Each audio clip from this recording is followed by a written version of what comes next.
By the time the sun rose over Beirut, Israeli jets were already in the skies. Within 10 minutes, the Israeli Defense Forces completed what their own statement described as the largest coordinated operation, targeting approximately 100 Hezbollah command centers and military sites simultaneously across Beirut, the Bekaa Valley, and southern Lebanon. Smoke rose in thick black columns above the Lebanese capital. Ambulances could not move. Lebanon's health ministry issued an emergency call for people to clear roads in Beirut. A cemetery in the Bekaa village of Shmestar was struck, resulting in tragic civilian casualties among those who had gathered there. After operating in Lebanon and effectively complicating the ceasefire framework, the situation took a dangerous turn. What was supposed to be a step toward regional stability has now pushed the region closer to a wider confrontation. Iran reacted immediately. Tehran sent a strong message to mediators. No ceasefire talks will proceed unless Lebanon is included. At the same time, Iranian sources claim the Strait of Hormuz is now under their control, with transit restrictions already in place. This is one of the most critical energy routes in the world, and any disruption here could impact the entire global economy. And that's not all. Iran is also planning a new $1 transit fee on every barrel of oil passing through the strait, potentially generating billions once tensions settle. Then came the response from Donald Trump. He stated clearly that Lebanon is not part of the deal because of Hezbollah, and issued a strong warning.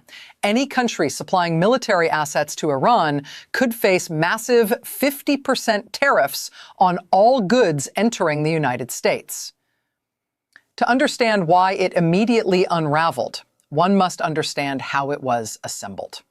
The agreement between Washington and Tehran was transactional in the most literal sense. Iran agreed to halt its defensive operations and reopen the Strait of Hormuz. In return, the United States agreed to suspend its aerial operations against Iranian territory for 2 weeks while negotiations proceeded in Islamabad.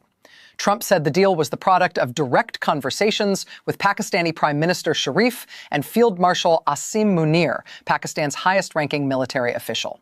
But the agreement was riddled with ambiguity from the outset, and that ambiguity appears deliberate. Iran's Supreme National Security Council, in formally accepting the pause, included a pointed caveat. It is emphasized that this does not signify the termination of the conflict, read the statement, as reported by the Washington Post. This was not a throwaway line. It was a precise legal signal that Tehran viewed the 2-week pause as a temporary tactical withdrawal, not a strategic surrender. Iran had been insisting throughout the standoff that any ceasefire must also encompass Lebanon. The Iranian parliament's National Security and Foreign Policy Committee chair made this explicit in stark terms. There was either a ceasefire on all fronts or a ceasefire nowhere at all. The brothers in Hezbollah, he said, had fought alongside Iran, suffered heavy losses for the cause, and endured enough. The Lebanese presidency itself announced it would continue efforts to include Lebanon in the regional peace. Yet within hours, Netanyahu's office cut through all of this diplomatic scaffolding with surgical bluntness. The 2-week ceasefire does not include Lebanon. By early April, the character of the Israeli campaign had evolved beyond anything describable as a proportionate counterinsurgency. The IDF's own statement acknowledged that most of the infrastructure it targeted was located within the heart of the civilian population, which Israel attributed to Hezbollah's tactic of embedding military assets among civilians. That acknowledgement did not diminish the staggering scale of the structural and societal impact. Across Lebanon, more than 1,500 casualties have been reported, according to the country's health ministry. Hundreds of thousands have been displaced by the operations. The coastal city of Tyre came under repeated assault. On the morning of April 8th alone, a residential building was struck at dawn, resulting in multiple fatalities. A drone targeted a car in the city streets in what appeared to be a precision operational strike. Hezbollah itself, despite suffering severe setbacks, including the earlier targeted elimination of its former Secretary General, Hassan Nasrallah, and significant degradation of its military capabilities, demonstrated a resilience that surprised many analysts. During the first month of the current phase, Hezbollah launched drones and as many as 1,800 rockets into Israel, while Israel conducted hundreds of aerial operations across southern Lebanon, Beirut, and the Bekaa Valley.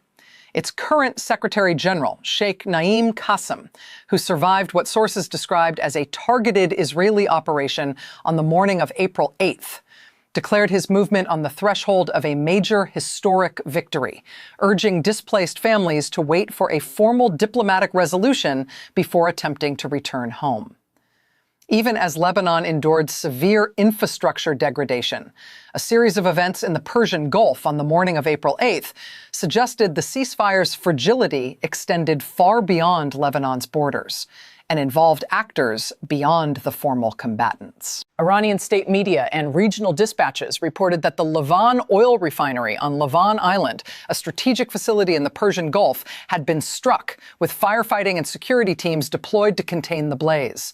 The incident was described as a violation of the ceasefire by forces affiliated with the U.S.-Israel alliance.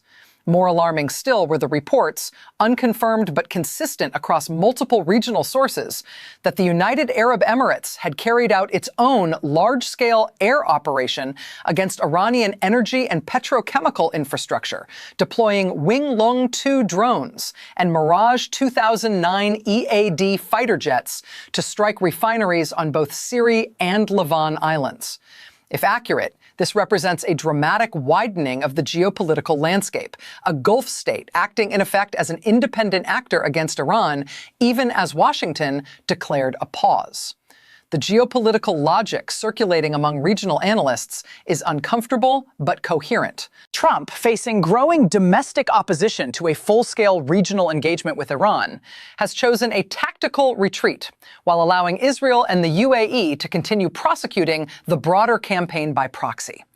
If correct, the ceasefire represents not a genuine de-escalation, but a division of labor. Washington steps back from the front, while its regional partners continue the attrition of Iranian strategic power without formally implicating the United States in violations. Iran was quick to respond on the drone question. The IRGC's public relations office announced that an Israeli Hermes 900 drone had been intercepted over Iranian airspace, stating with deliberate firmness, the entry of any enemy American Zionist aircraft into the country's airspace, even without conducting military operations, is considered a violation of the ceasefire and will be met with a response.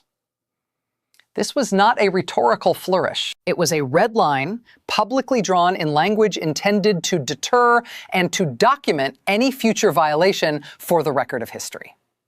The Iranian parliament's threat to close the Strait of Hormuz unless Lebanon's crisis stops is not empty rhetoric. It is a structured ultimatum backed by institutional authority with a clear trigger condition. Any restriction of the strait, through which approximately 20% of global oil trade passes, would trigger economic consequences of historic proportions. In Washington, the administration has cast the deal as a strategic triumph. Trump declared that Iran had undergone a major shift following recent high-level leadership eliminations, and announced the United States would work with Tehran to remove Iran's remaining nuclear material, described as nuclear dust, adding, "There will be no enrichment of uranium." For some outlets, the framing is one of total American diplomatic victory. A rogue state brought to heel, its nuclear program dismantled, its straits reopened on American terms. The reality is considerably messier. Iran's formal acceptance of the ceasefire included the caveat that this does not signify the termination of the conflict. Iran's own 10-point proposal, which had been set aside in the rushed framework, included demands that would be non-starters for Washington: a guarantee of no further operations, an end to Israeli strikes on Hezbollah, the removal of all American military forces from the region, and the lifting of sanctions in exchange for the Hormuz reopening. None of these demands has been met. The two-week window is, from Tehran's perspective, an opportunity to negotiate, not a capitulation. In Islamabad, Prime Minister Sharif is navigating a delicate position. Pakistan invested significant diplomatic capital in brokering the framework and staked its credibility on the assertion that Lebanon was included. Netanyahu's immediate repudiation of that claim is a diplomatic challenge that Pakistan cannot easily absorb. Sharif will remain at the forefront of negotiations in the coming week, and the two-week window will test whether Pakistan's mediation model can survive the contradictions baked into the agreement it produced. In Jerusalem, the political calculus is brutally clear. Israeli opposition leader Yair Lapid charged that the prime minister had failed to secure Israel's vital demands and warned that strategic damage will take years to repair.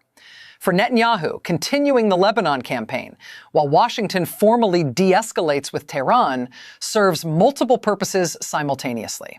It keeps the hardline coalition together. It maintains operational pressure on Hezbollah, and it exploits the deliberate ambiguity in the ceasefire text to preserve tactical freedom. The ceasefire of April 7, 2026 was real and may yet produce the diplomatic breakthrough the region so desperately needs. The Strait of Hormuz is open today. That is genuinely significant. Iran agreed to negotiations. That too matters. But as of the morning of April 8th, the agreement functioned less as a pause in the engagement than as a redistribution of who was executing operations and how. Israel continued its campaign in Lebanon at unprecedented intensity. Reports of Emirati operations targeting Iranian infrastructure suggested a second front opening beyond the formal ceasefire architecture. An Israeli drone was intercepted over Iran. The Iranian parliament threatened to restrict the world's most consequential waterway unless the aerial operations over Beirut cease.